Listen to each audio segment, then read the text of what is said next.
Before we begin, I'd like it if all of you could close your eyes just for a second. Now, imagine a grey wall sitting in front of you, with bits and pieces of paint chafing off of it.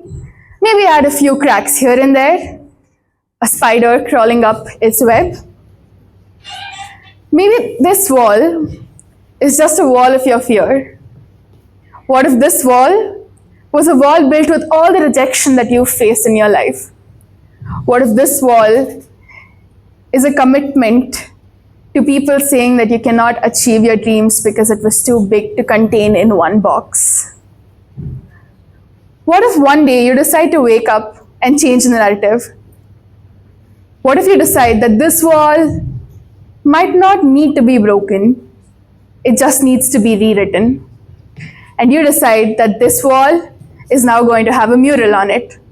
You can open your eyes now. And maybe it's a mural like this one right here. Now, how many of you think that an artist with maybe 10 or 12 years of experience was required to paint this mural right here? What if I told you that a bunch of strangers, 20-odd strangers, came together on one Sunday morning, collaborated, learned how to paint a mural, and created this piece in just under 3 hours? And that's the beauty of guided workshops and guided mural painting sessions.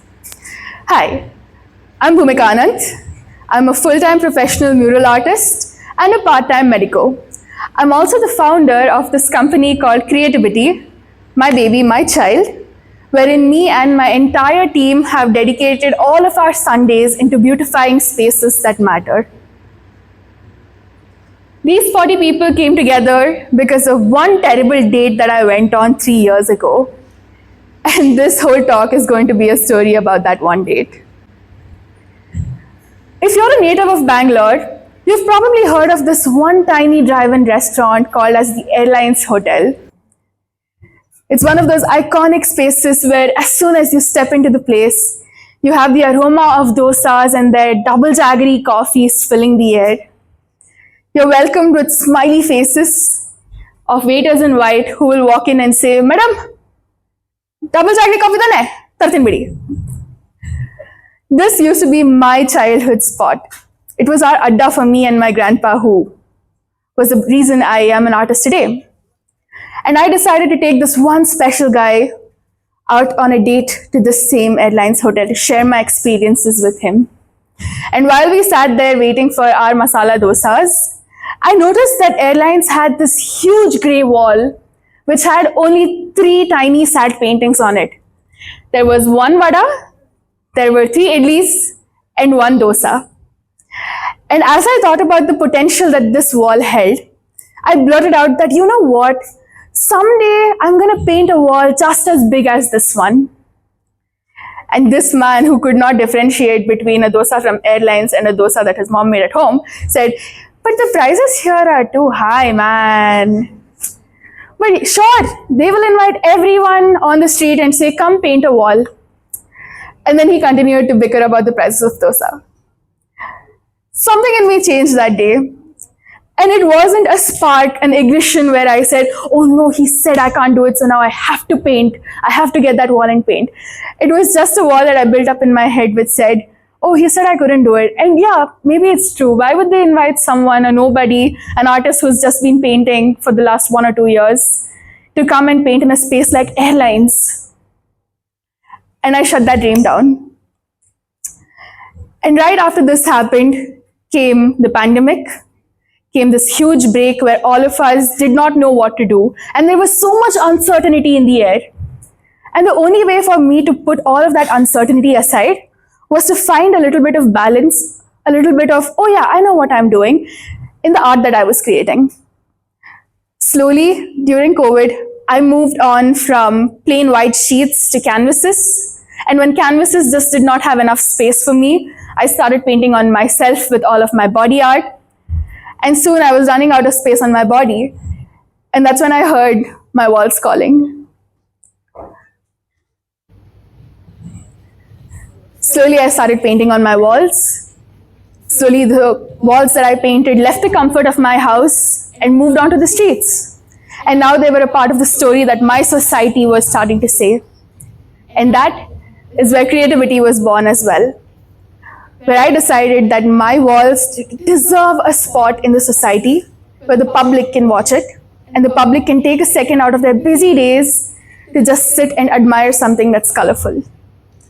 Now, obviously, no one's going to invite me and say, wow, there's a wall there, do you want to paint it? And the obvious choice for me to walk into was to try and find volunteering opportunities with government schools. I'm sure all of you have tried it as well. How many of you have been on CSR activities to go and paint one Dora or one Doraemon in a government school? Pretty much. If you've been in a corporate or if even for your points in college, you know what happens when people invite you to paint in a government school. You're usually met with this Ambuja Cement ad, which is an advertorial right outside the school. If not, you'll have a bunch of people painting their favorite superstars. And if none of this is present outside the school, you might just have a very sad attempt of trying to keep their entire area clean with a mural that says, "Don't dump garbage here." Murals have always fascinated me, not just for the size at which you create it, but also for the fact that they stay. It's not a piece of paper which will be forgotten. It's not a piece of canvas which will probably be in a space for a week and then people will move on from it. A mural stays. It's about permanence. Anything that you create on a wall goes a long way. And when it comes to murals that we were creating for these government schools, one thing that always icked me off was the fact that the murals that these kids at the very grassroots level were looking at were always distorted figures of Dora, Doraemon, and Chhota Bheem. I come from a city of contradiction. Bangalore is a city wherein you'll see a 200-floored high-rise building with glassy outdoors. And just 200 meters away from this building, you'll see a government school with paint that's fading and dreams that are not being achieved. When we walk into a government school, the first thing that we look at are pictures like these, where you see ducks surfing, a bunch of animals prowling around, and none of them add any value to the children who survive in this space. All of them are unimaginative, and when we speak about this to the teachers of the school, all they tell us is, but it's okay, it's a little bit of color, it's a little bit of CSR activities, someone came, someone did this, we can't complain about what has already been done for us. But none of these are welcoming to the children. I've not added the ones which are scary, but if you see the eyes of Chhota Bheem going left and right at the same time, I am someone who thinks that it's pretty uninviting, if anything. These are children who look at the same glassy towers and they don't dream about just stepping into that tower. These are children who dream about someday conquering the offices in that tower. These are children who want to step out of their house every day, go to school, learn something so that they're one step closer to manning an office in that tower. Before we started painting on government schools, we walk in, we take a short interview of the kids who are in that school. They come in and we ask them, what do you want to do when you grow up? And we're always met with such fascinating answers, which aren't just, I want to be a doctor, I want to be an engineer, I want to be a designer. We've seen so many children come in and say, I want to be a scientist because I studied about Albert Einstein yesterday. I want to be an IPS officer because my father is afraid of the police. I want to be a lawyer because my mother keeps telling me that we need a lawyer for the house. These are children who come from extremely abusive families, who walk in for a shot at education, for a shot at dreaming. And if their own environments are plagued with murals such as these because people do not have the time to curate and design professional murals for them, aren't we failing as a society to provide for our own grassroots? And that's where we came in. We said, okay, we're done with this. We are going to abolish every Dora mural. We are going to remove Chhota Bheem from these school murals. And we are going to put up professionals. We are going to create vision boards for these children to look at. We, as creativity, just wanted to create a change. We wanted to flip the narrative, and flipping the narrative is never really easy because every time we went out for funding to look for sponsors, we were always met with the same answer, which was, oh yeah, we've already given money. They're already painting cartoons in that school over there. No one really understood the need for change because everyone's primary focus was, oh, we're already doing it. No matter what they were doing was wrong or right. When we failed to raise funding, we all sat down together and we spoke it out. We said, okay, why is it so hard to create change for the public through public art? And we realized that, like everyone else in the society, we were negating the public out of public art. We sat down, went back to our drawing boards, and decided that if we are just asking the public to come give us their time, it's not going to amount to anything. It's going to amount to paintings like the one that we saw before. So we decided to throw a workshop to self-fund our project by the public, where they would walk in and for a minimal amount of funding, they would learn how to create their own murals at home. So it was a win-win situation.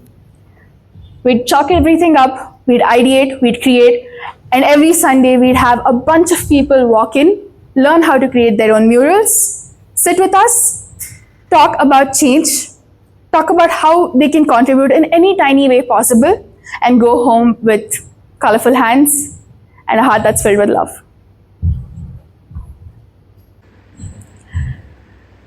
Of course, we were uncertain because the very first event is always one that will give us palpitations. We never knew how many people would sign up for it.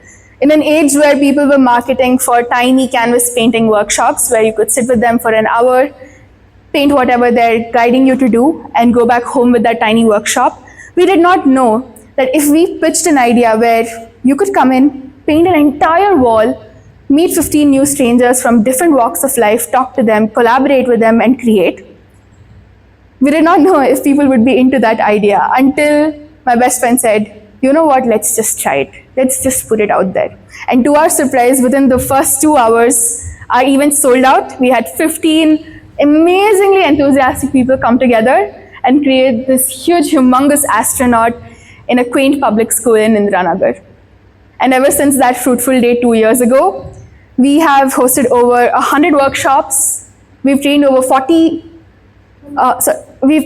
4,000 people in the art of creating murals, adopted 10 government schools, and extrapolated into public spaces, where at the end of that really long line, we were invited by the Airlines Hotel to come paint on the same wall which had that idli and dosa on it. And that is the story of how we created the state's largest rendition of Van Gogh's Starry Night.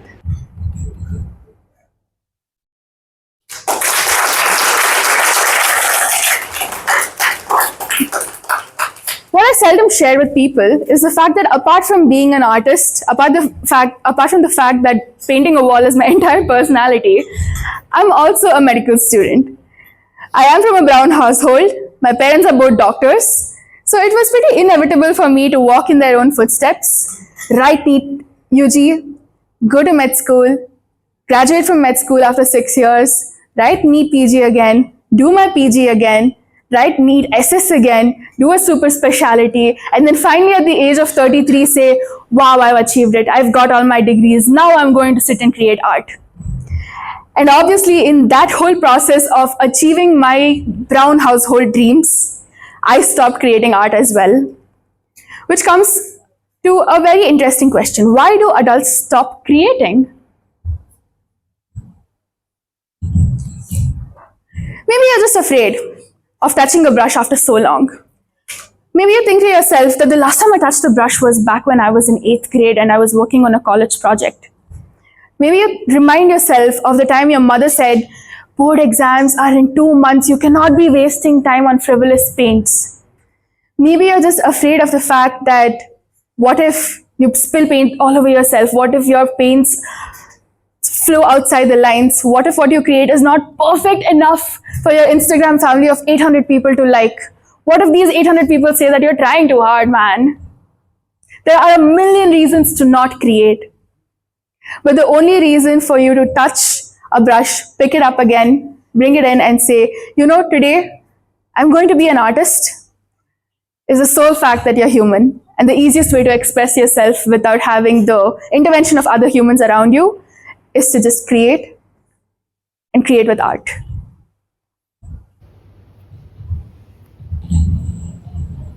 All of these inhibitions that we have as an adult build up walls around us. And these are walls which don't necessarily need to be broken down as long as you are ready to create a change and paint on them to create your own murals. And this is something that we noticed when we were painting our government schools as well. We realized that it wasn't just the adults who were painting with us who were having so much fun. We'd often have the children of the school come in and paint with us as well. And the joy on these children's faces was unbound. Because whenever we'd go back to the school to host any extracurricular activities, there'd always be a few children who'd walk up with us with a new glimmer in their eyes saying, "You know what, Akka, I painted with a doctor that day, and I also want to become a doctor when I grow up." We realized that for an adult who was coming to paint with us for 3 hours on a weekend, this was just an activity that they were there to do to stop themselves from doom scrolling, escape from their corporate sprints, escape from the chaos of life, to just stay in the moment and paint with us. For some people, it might have just been an Instagrammable opportunity for them to take back home. But for the children who were painting with us, this was an experience of a lifetime. Most government schools do not have the funding for art classes, let alone art supplies. So when we walked in with a bunch of strangers all ready to create, to paint, and interact with these children, the children got a chance to do something new. We were trying to build bridges which were being divided by buildings. We were trying to build bridges with the murals that we were creating amongst the people of completely different livelihoods. We were trying to connect people from one community with another by forming a segue through our art. And that's where the whole idea for Wall as Your Canvas with incorporating the children came into play. Ever since then, we've had countless children, around 800 children paint with us. We have tried to remove abstract dreams of cartoons flying around in their wall murals. We have tried to remove these cartoons, which might provide some form of amusement for them, by helping them dream about their futures, because becoming a doctor, a lawyer, a designer, an IPS officer is a dream that's worth pursuing over becoming a flying raccoon.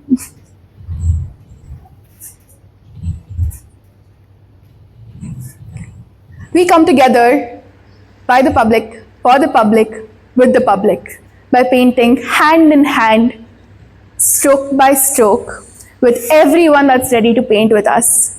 And in the process, we are trying to change narratives. We are trying to change the way people think about art, about artists, and collectively a dream.